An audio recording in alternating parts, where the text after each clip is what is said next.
Everyone, আমি শকুন্তলা চলে এসেছি তোমাদের মাঝে নিয়ে আবার একটা ডেইলি ব্লগ। তো আজকের ব্লগটা আমি রাত থেকে শুরু করছি, এই কারণেই শুরু করছি যে আমার কালকে একটা বড় কেকের অর্ডার আছে, মানে 3 পাউন্ডের কেকের অর্ডার। তো যেহেতু সকালে আমার স্কুল আছে, আমি টাইম পাবো না। তো স্কুল থেকে এসে আমি ডেকোরেশনটা করবো, পুরোটাই তোমাদের দেখাবো। তো তোমাদেরকে এখন দেখাচ্ছি আপাতত। এই দেখো, খুব গরম করতে হচ্ছি না, দাঁড়াও তোমাদেরকে দেখাচ্ছি। এই যে এটা 2 পাউন্ডের একটা কেক, অলরেডি আমার বেক হয়ে গেছে এই কেকটা। আর এই কেকটা আমি এই সসপ্যানটার মধ্যে আমি গ্যাসে বসিয়েছিলাম, কারণ একসঙ্গে ওভেনে তো একটাই কেক করতে পারবো, দুটো করতে পারবো না। আমার টাইমটা অনেকটা বাঁচানোর জন্য এই যে এইভাবে আমি গ্যাসের মধ্যে বসিয়েছিলাম। তো দেখো, গ্যাসের কেক খুবই সুন্দর হয়, কিন্তু তাড়াতাড়ির জন্য আমরা গ্যাসে করি না। তো এই দেখো, তোমরা দেখতে পাচ্ছ কেকটা খুবই গরম, ধরতে পারছি না, পুরো সফট, একদম স্পঞ্জি। তো এই ডল কেকটা আমি বানাবো। কাস্টমার আমাকে বাড়িতে এসে অর্ডার দিয়ে গেছে যে ওদের একটু বড় বার্থডে পার্টি আছে, তো সেই জন্য 3 পাউন্ডের একটা কেক নেবে। তো চলো আমি আমার কেকটা বানাই, পুরো স্টেপগুলোই তোমাদের সাথে শেয়ার করব, তোমরা আমার সাথে থেকো। তো আমি কেকটা বানাতে থাকি। তো বন্ধুরা, এখন বাজে 10:45।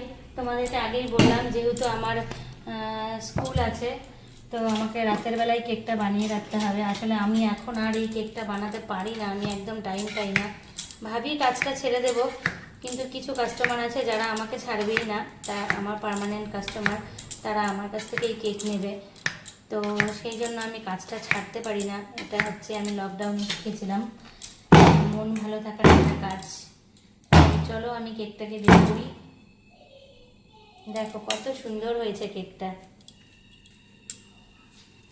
তো হচ্ছে এখন কেকটাকে পিস পিস করে কেটে নেব। এটা হচ্ছে 2 পাউন্ডের একটা কেক, 3 পাউন্ডের বেসে দিয়েছিলাম বাসনে। তো হচ্ছে যেটা তোমাদেরকে বলছিলাম যে আমি ভাবি যে আমি কেকটা বানানো ছেড়ে দেবো, কেকটা বানাবো না, কারণ দুটো বাচ্চা, তাদের পড়াশোনা, নিজের চাকরি, জব সব কিছু নিয়ে আর পেরে উঠি না। এই যে এখন রাত জেগে এটা করতে হচ্ছে, কারণ সকালে স্কুল যেতে হবে। তো ভাবছি ডিজাইনটা সকালেই করব, বিকজ কেকটাকে না যদি আইসিং করে অনেকক্ষণ ফ্রিজে রাখা যায় তাহলে কেকটা পুরো সেট হয়ে যায়। তো আমার মাথাতেই আসলো যে আমি আইসিং করে রেখে দিই কেকটা, তাহলে পুরো সেট হয়ে যাবে সুন্দর। তো কেকটা তাহলে কাস্টমাররা নিয়ে গেলে, অনেক দূরে নিয়ে গেলেও কোনো ব্যাপার না। তো এই দেখো একটা লেয়ার হয়ে গেল, তারপরে আমি এখানে আর একটা লেয়ার বানাচ্ছি, দেখি কটা লেয়ার হয়।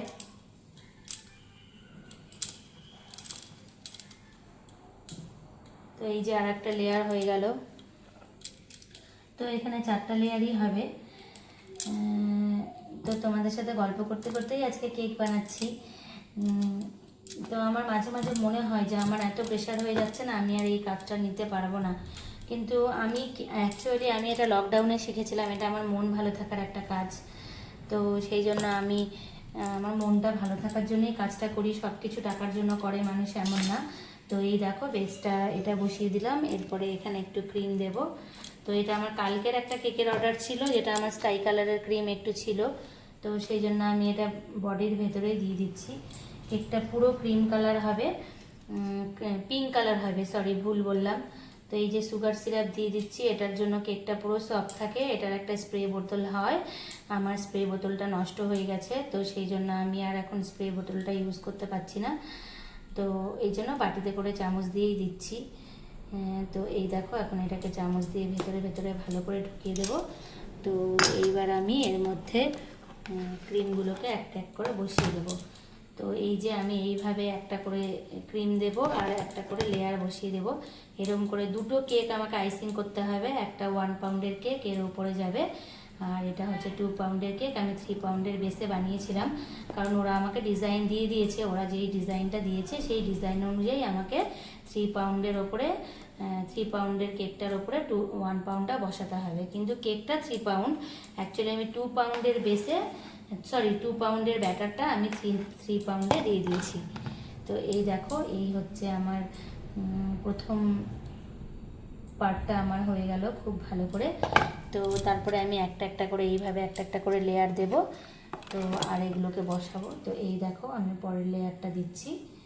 তো এইভাবে বানাতে থাকি।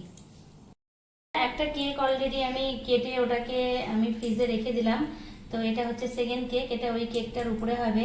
কিন্তু তোমরা বিশ্বাস করো কেকটা যে মানে এত টেস্টি হবে খেতে, তোমরা কেকটার কালার দেখেই বুঝতে পারছো। এই কেকটাকে আমি গ্যাসে বানিয়েছি, তো দাঁড়াও তোমাদেরকে দেখাচ্ছি। মানে পুরো একদম দেখো, পুরো ব্রাউনিশ টাইপের, একদম স্পঞ্জি, মানে জাস্ট অসাধারণ হবে খেতে কেকগুলো। তো আমরা যখন হোম বেকাররা কাজ করি না, কেকটা যখন বানাই তখনই আমরা অলরেডি বুঝে যাই যে একটা কেক, কোন কেকটা বেশি টেস্টি হবে, কোনটা একটু কম টেস্টি হবে। এটা আমাদের একটা এক্সপিরিয়েন্স, অভিজ্ঞতা বলতে পারো। তো যাই হোক, ওই কেকটা আমার অলরেডি আইসিং করে ফ্রিজে রেখে দিয়েছি। আজকে খালি আইসিং অবধি করব, কালকে সকালে বাকি কাজটা করব। সেই বাকি কাজটা তোমাদেরকে দেখাবো। খুব সুন্দর একটা দল কেক বানাবো। তো এই দেখো, আমি 4টা করেই লেয়ার করি। এই যে আমার 4টা লেয়ার কমপ্লিট, জাস্ট অসাধারণ হয়েছে কেকটা। তো আমি এটাকে এখন আইসিং করব, তারপরে আমি ঘুমিয়ে যাব আমার 2 মেয়েকে নিয়ে। তো আমি এই কেকটাকে আইসিং করি, তোমরা দেখতে থাকো। তো এটার একটা বেস লাগবে, তো এখানে একটা বেস আছে, তো এই বেসটার ওপরেই দেব। তো সবার ফার্স্টে তোমরা জানোই যে আমি কি দেই। তো সবার ফার্স্টে আমি ক্রিম দিয়ে দিলাম, তারপরে আমি ফার্স্ট লেয়ারটা দেবো। ফার্স্ট লেয়ারটা দেওয়ার পরে আমি এরপরে সুগার সিরাপ দেব। এটা হচ্ছে কেকের ওপরে যাবে, তোমরা জানো ফার্স্ট কেকটার ওপরে এই কেকটা যাবে। তো ঠিক এইভাবেও আমি এই কেকটাকে আইসিং করব, তোমরা দেখতে থাকো। দেখো আমার লেয়ারগুলো বানানো হয়ে গেছে আইসিং ভেতরে ক্রিম ট্রিম দিয়ে। এবার আমি এটাকে ফিনিশিং করছি। এইভাবে আইসিং করে রেখে দেবো। বাইরে প্রচণ্ড বৃষ্টি নেমে গেল, ঝপঝপ করে বৃষ্টি পড়ছে, তো সেই জন্য একটু সাউন্ড হচ্ছে। তো এই যে প্রচণ্ড বৃষ্টি পড়ছে বাইরে। তো এই দেখো আমার এই কেকটাও হয়ে গেল, আমার 2টো কেক আইসিং হয়ে গেল। এবার আমি কেক 2টোকে রেখে দেবো। তারপরে আমি কালকে সকালে ঘুম থেকে উঠে আমার মেয়েকে স্কুল বাসে উঠিয়ে দিয়ে আমি নেক্সট কাজটা করব। তো তোমরা দেখতে থাকো যে আমার কেকটা কেমন হয়। তোমরা আমার সাথে থেকো, আমার ভিডিওটা দেখো, তাহলে তোমরা দেখতে পাবে যে ফাইনালি আমার কেকটা কেমন হয়। তো এই যে আমার আইসিং মোটামুটি কমপ্লিট হয়ে গেছে। দেখো কত সুন্দর হয়েছে কেকটা, খেতে যা হবে না, দারুণ হবে। তো এইভাবে যদি তোমরা কেক অনেকক্ষণ ফ্রিজে রেখে দাও, স্টে করো, তাহলে সেই কেকটা ভীষণ ভালো হয়। তো সেই জন্যই আইসিংটা করা, না হলে কালকে সকালেই বানাতাম, বডিগুলো যেহেতু হয়ে গেছিলো। তো চলো, এরপরে আমার অনেক কাজ আছে, রান্নাঘর পরিষ্কার করতে হবে, এটাকে ফ্রিজে রেখে দিই। হ্যাঁ, তার আগের একটা ইম্পর্টেন্ট কাজ আছে, এই যে সাইডগুলো সুন্দর করে মুছে এটাকে এখন ফ্রিজে ঢুকিয়ে দেবো।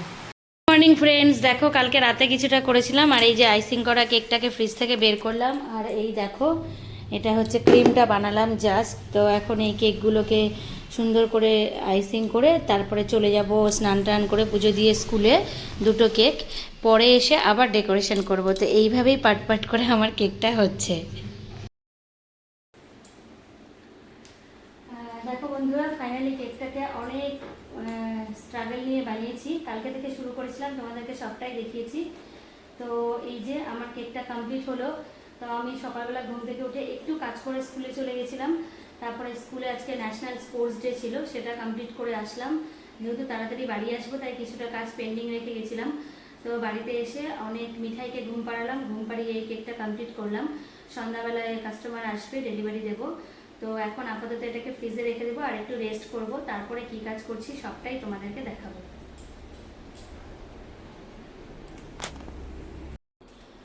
তো ফাইনালি বন্ধুরা, আমি চলে এসেছি একদম শেষের কাজে। এই দেখো, আমি কেকের 2টো বক্স বানিয়ে নিয়েছি। এটাকে আমি এরকম করে ডল কেকের মতন করে তারপরে আমি এটাকে কাস্টমারকে ডেলিভারি দেবো। যেহেতু কেকটা প্যাকেট করার পরে আর ফ্রিজে রাখা যাবে না, তো আমি কাস্টমারকে বলেছি তোমরা আসার আধ ঘন্টা আগে ফোন করবে।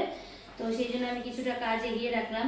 তো চলো, টাটা বাই বাই বন্ধুরা। আমার এই ব্লগটা আমি এখানেই শেষ করছি। আমার ভিডিও, আমার ব্লগগুলো তোমাদের কেমন লাগে তোমরা অবশ্যই অবশ্যই কমেন্ট বক্সে জানাবে, আর আমার পাশে থাকবে। তোমাদের সহযোগিতা আমার ভীষণভাবে দরকার। আর যদি আমার ভিডিওগুলো ভালো লেগে থাকে, আমার চ্যানেলটিকে সাবস্ক্রাইব করে দিও। তোমাদের সঙ্গে দেখা হচ্ছে নেক্সট কোনো ব্লগে খুব তাড়াতাড়ি।